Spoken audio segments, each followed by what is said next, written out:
So, my girlfriend is quite overweight, but I really love her. Should I try to encourage her to lose weight? Aside from personal preference, is this likely to explode into a major issue down the road?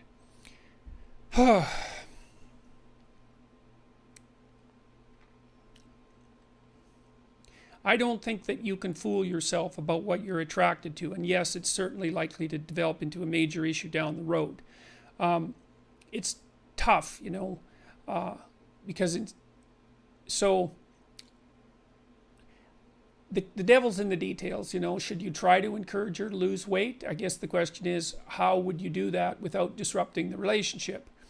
And without knowing more about the details of that, I would say that I don't know what to tell you to do about that.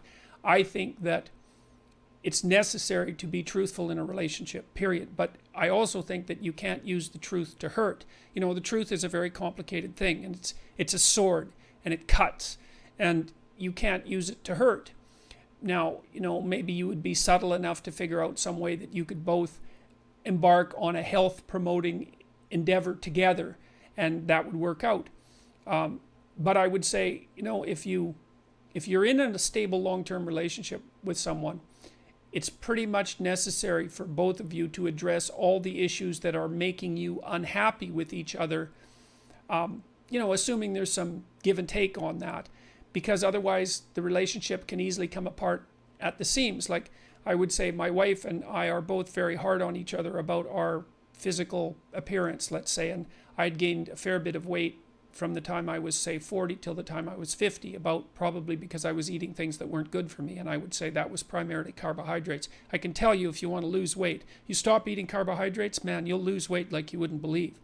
I wouldn't necessarily recommend it because it has some dangers, but it certainly works. But, you know, the alternative the alternative is to pretend that everything's all right, and all that means is that you're likely to get drunk sometimes and someday and have an affair out of bitterness and spite in the fact that you're no longer attracted to your partner. So it's pretty rough. So that's a pretty rough way of thinking about things, but life's pretty rough. So